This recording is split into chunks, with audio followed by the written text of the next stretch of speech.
vamos a recibir nuevamente al analista Daniel Barrios, aunque esta vez no estará con nosotros acá en estudio, pero está siempre acá entre nosotros. Y con Daniel hoy vamos a hablar a la distancia. ¿Cómo estás, Daniel? Buenas tardes, ¿nos escuchás? Yo me escucho perfecto. Estoy no tan bien como otras veces porque no puedo estar allí acompañándolos, abrazándolos.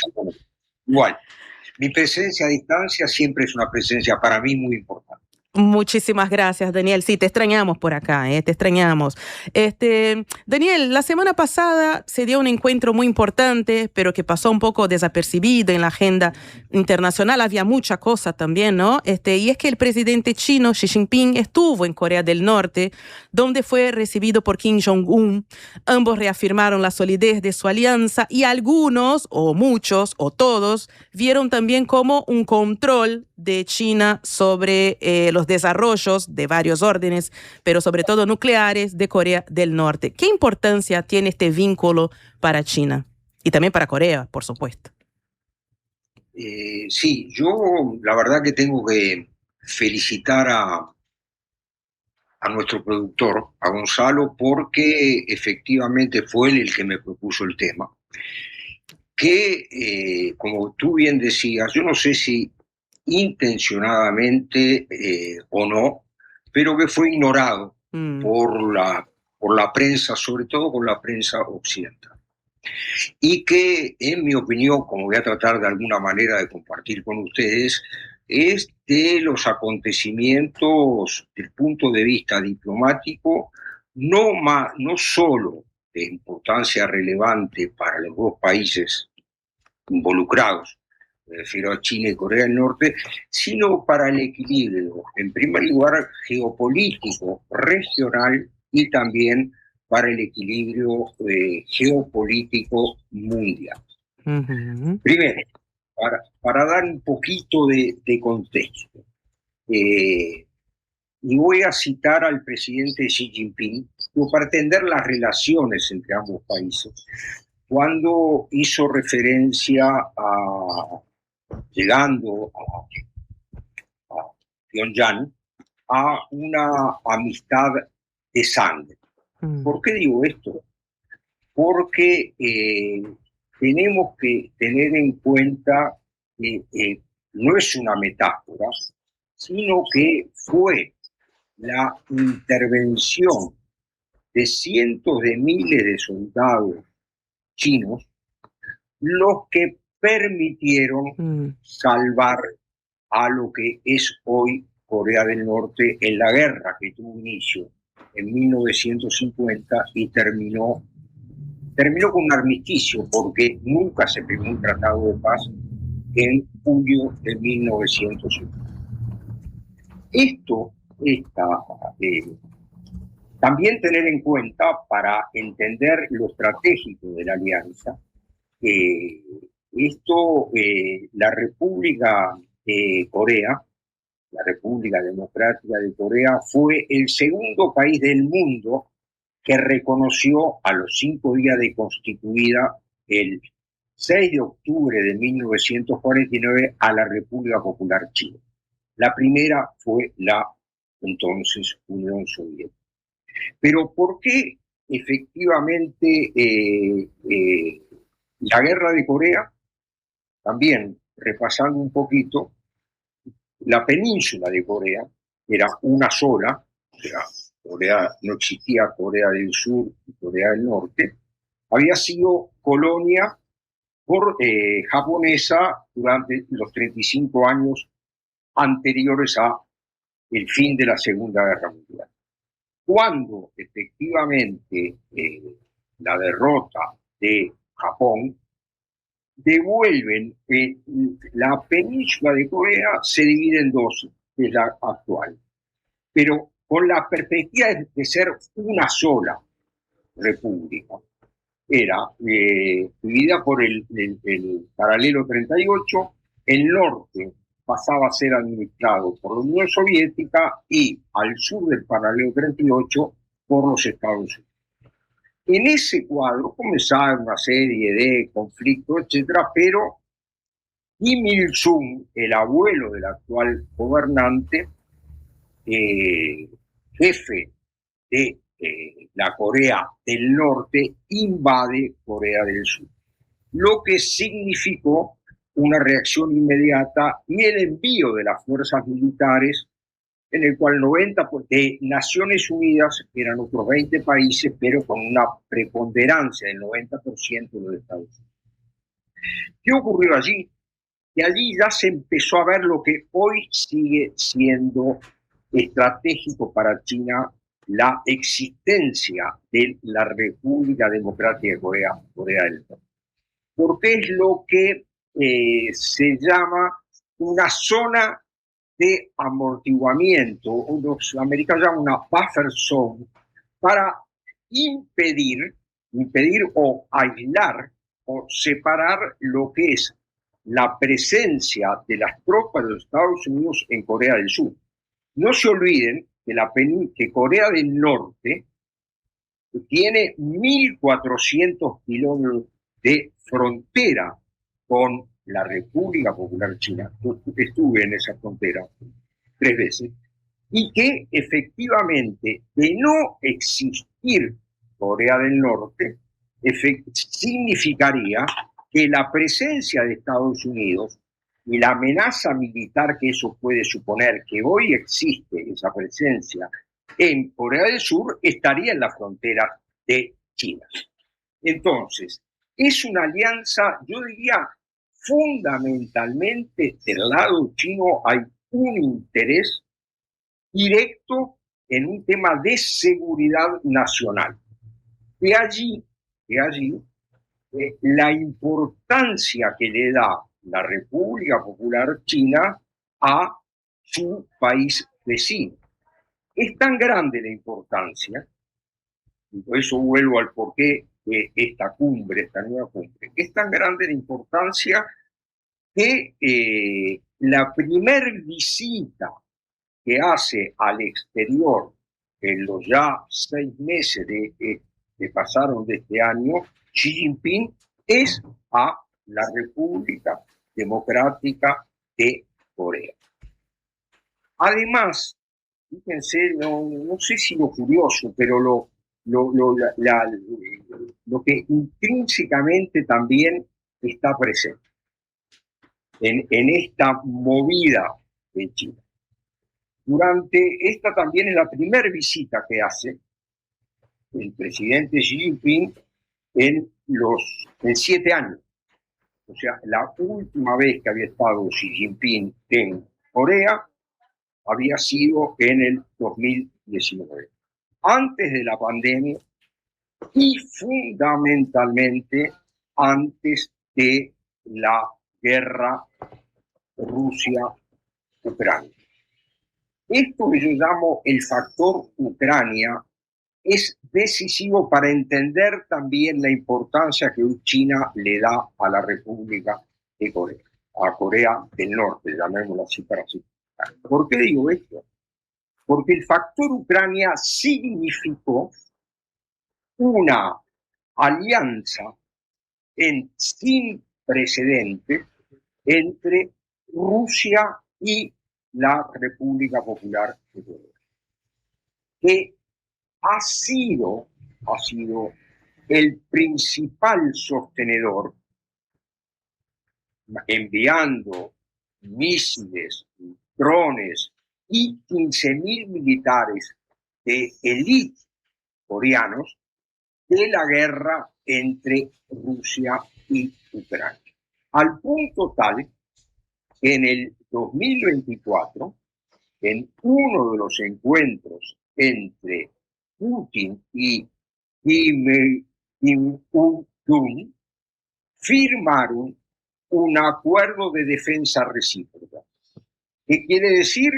Que en otros términos, de los tantos que tienen los Estados Unidos, que si ese país en cuestión es atacado, inmediatamente el otro país con el cual tiene la asistencia de defensa recíproca puede intervenir.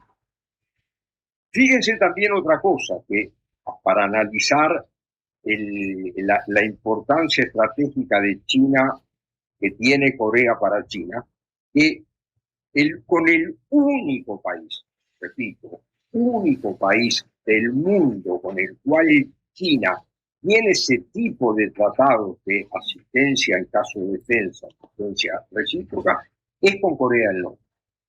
Entonces, el factor Ucrania no quiere decir de que sea la principal, el factor Ucrania llamo al acercamiento Rusia-Corea del Norte, no quiere decir que le quite el sueño a la República Popular China, pero es un elemento nuevo que, entre comillas, obliga a la República Popular China a reafirmar esa relación estratégica que fue reafirmada durante esta visita. ¿Por qué? Entre otras cosas, porque en ese equilibrio cada vez más amenazado, equilibrio mundial, sobre todo cuando hablamos de potencias nucleares, a China le preocupa el hecho de que esta alianza entre Rusia y Corea del Norte pueda llevar como consecuencia a un reforzamiento de las alianzas en la región de los Estados Unidos y fundamentalmente con Corea del Sur y con Japón.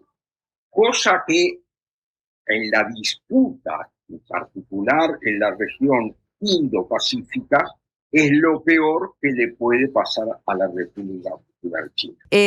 Daniel, te quisiéramos primero que termines tu razonamiento, pero después pasar a preguntarte sobre el programa nuclear norcoreano justamente, pero vos hablabas del peso simbólico de esta visita. Sí, le agrego, Denise, a lo simbólico, la connotación estratégica por lo que decíamos antes, por lo que significa para la presencia. No se olviden de esto, que desde un primer momento, China no solo significó para Corea del Norte su principal sostén económico, etcétera, sino además fue la que permitió de alguna manera romper ese aislamiento que de la época de Kim Il-sung había sufrido y lo rompió ese aislamiento. O sea, la ayuda de China permitió romper ese aislamiento, que hasta todos recordaremos el encuentro en medio de una gran parafernalia armada de Trump entre Trump y Kim Jong-un. Exacto. Entonces, y acá me engancho, y tú lo decías bien, con lo que decíamos antes, los temas de seguridad, equilibrios, también militares estratégicos, a un tema que no por olvido de nadie, que no estuvo presente en ningún momento en las conversaciones, el tema de el armamento o Corea como una potencia nuclear. Y acá hay también que tener en cuenta varios. Uno, primero, que China reiteradas veces se pronunció contra el armamento nuclear, o sea, contra el proceso de nuclearización militar de Corea. Nunca la apoyó. Nunca. Hoy omite ese tema. Ni se habla tampoco de las sanciones que ya comportaron para Corea esa situación de nuclearización de su aparato militar, porque en primer lugar, o más que en primer lugar, uno de los motivos es de que en esta nueva situación que lleva factor Ucrania, un pronunciamiento de China a raíz o contraponiéndose a Corea como potencia nuclear significaría llevar los equilibrios de las relaciones hacia un acercamiento de Corea hacia Rusia. Y en segundo lugar, cuando lo decía bien antes de Luján, también hoy, cuando existen lamentablemente riesgo de un enfrentamiento nuclear, China, yo creo que sopesando esos equilibrios militares, tenga en cuenta o que no lo vea con malos ojos el hecho de Corea como potencia nuclear. Además, no nos olvidemos que en el caso de el tema nuclear ha sido incorporado a la Constitución de la República Democrática de Corea y que recientemente el ministro de Relaciones Exteriores de Corea del Norte dijo que el tema nuclear no es negociable y la hija de Kim Jong-un, que se habla que podría ser su sucesor en esta dinastía de los Kim en Corea, dijo que la línea roja para las relaciones con Corea es aceptar la nuclearización militar de Corea. Entonces, en este cuadro, la República Popular China optó por no abordar este tema y dejar que el proceso actual siga fluyendo, teniendo en cuenta la propia seguridad de China y teniendo en cuenta también los equilibrios geomilitares que existen hoy en el mundo. Con un agregado, Denise, que piensen esto, en este momento la Organización de la No Proliferación Nuclear reconoce a 5 estados oficialmente como potencias nucleares. Estados Unidos, Rusia, Francia, Reino Unido y China.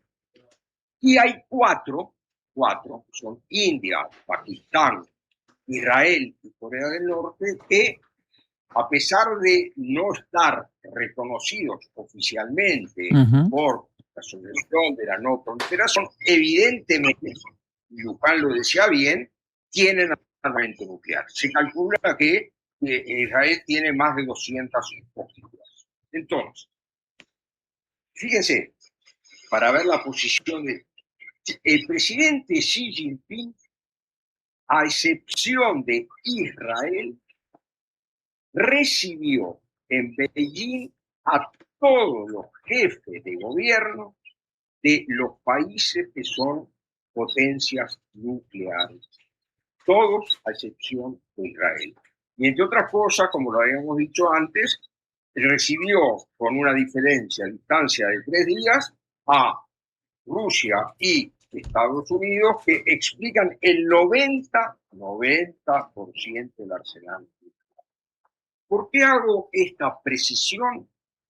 No para justificar el hecho de esta no mención a los temas nucleares en la cumbre Corea-China, sino para demostrar que el hecho de no haberlo mencionado no significa de que China esté promoviendo el armamento de los arsenales nucleares, sino que por el contrario mantiene relaciones privilegiadas con aquellos países que ya hoy lo tienen y ha sido protagonista, entre otras cosas, con el tratado que en 2015 firmó Irán con Obama, en el cual participaron y lo protagonizaron y lo firmaron, el que rompió Trump en el 2018, y lo firmaron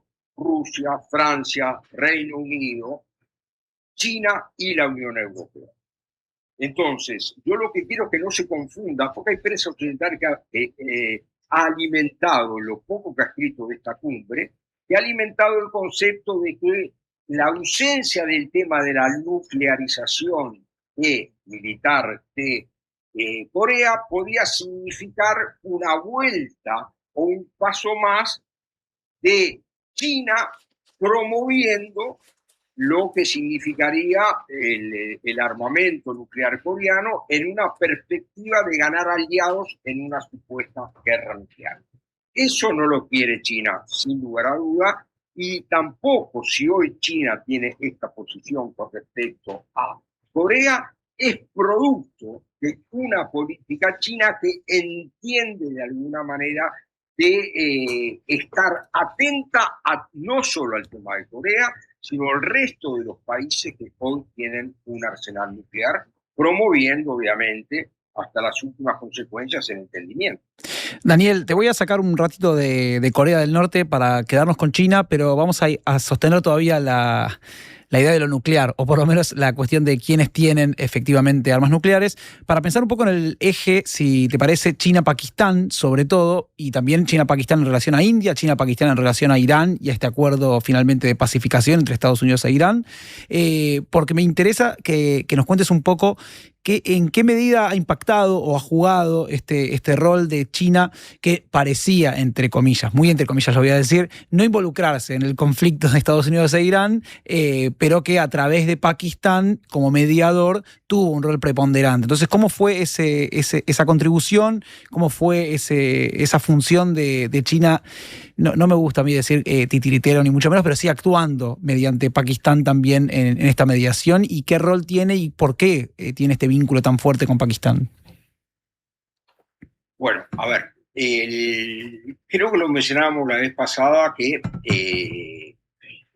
no fue casualidad el hecho de que Pakistán se erigiera como mediador de la guerra que desencadenó Estados Unidos e Israel contra Irán. No era casualidad de que eso ocurriera 3 días después de la visita del primer ministro a Beijing. Acá, incluso, si ustedes recordarán, por lo que valen las declaraciones de Trump, de que en la reunión del G7, cuando anunció el acuerdo, este memorándum de entendimiento, agradeció a China y a Rusia también por no haber contribuido a exacerbar el conflicto. Ahora, yo creo que, pensemos esto, cuando hablamos de los temas nucleares. Obviamente, y lo mencionaba, la India y Pakistán son 2 países con armamento nuclear. Y ahí demuestra lo que paga o la renta que tiene un país como China de presentarse y de ir hasta los últimos extremos en el uso de la diplomacia. ¿Por qué digo esto? Porque a pesar de el conflicto que es histórico entre Pakistán y la India, en ningún momento hubo de parte de la India una oposición o un reproche a ese acercamiento que tenía evidente Pakistán y China. Pero agrego otra cosa, Brian.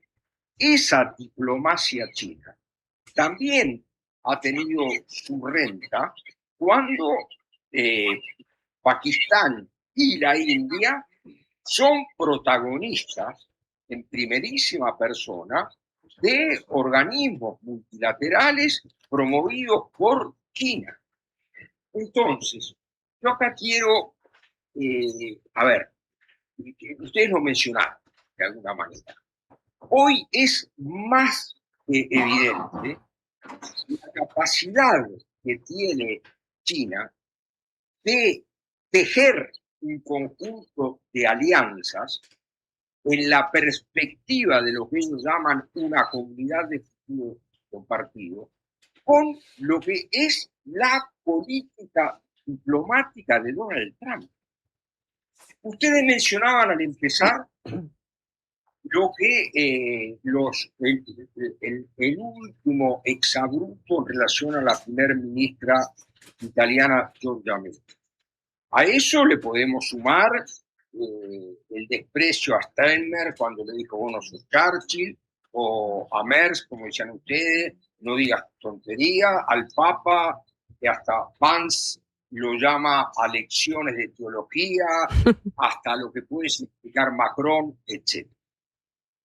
Efectivamente, y la guerra de Irán, lo que entre que yo pienso, ahí puedo tener un matiz con Dupin, capaz que no es capitulación, pero hasta ahora la derrota, hay un gran derrotado, que es Trump, y entre otras cosas, porque la guerra con Irán, desatada literalmente e inconsulta con sus aliados históricos de la OTAN, significó una ruptura como no se veía a nivel de la OTAN desde su creación en 1949. Daniel, hoy estoy para interrumpirte, te pido miles de perdones, te pediría para ir concretando porque tenemos que hablar de presentaciones importantes de tu pensamiento también, de tu libro, así que redondeamos y hablamos de tu lanzamiento. No, termino con esto, porque efectivamente, no sé si ustedes leyeron, la noticia es de hoy, de que en la reunión de los ministros de defensa de la OTAN, el ministro de guerra de los Estados Unidos, de manera absolutamente intempestiva, llamando para que su intervención fuera escuchada por la prensa, anunció la retirada, progresiva pero retirada, de los Estados Unidos de su presencia militar en Europa, limitándola a lo que se puede llamar la protección o la sombrilla atómica. Pero esto ha despertado una reacción incluso que entre uno de sus principales acólitos, rusos, acólitos de Trump, y el comandante en jefe de los Estados Unidos en Europa, expresara no solo su sorpresa por el anuncio de Hegseth, sino además su desaprobación. Daniel, tenemos que cortar. Contanos un poco de la presentación de tu libro en Las Piedras, que tenemos que ir al corte ahora sí o sí. Te pido mil perdones. No, al contrario, bienvenida a la promoción. Efectivamente, esta va a ser la cuarta presentación que vamos a hacer del libro. La primera fue en Montevideo, que participó el profesor Caetano y Leo Harari. La segunda fue en Punta del Este, la Sociedad de Edo, con el ex rector Marcarián y el secretario general del Partido Comunista Uruguayo y senador Andrade.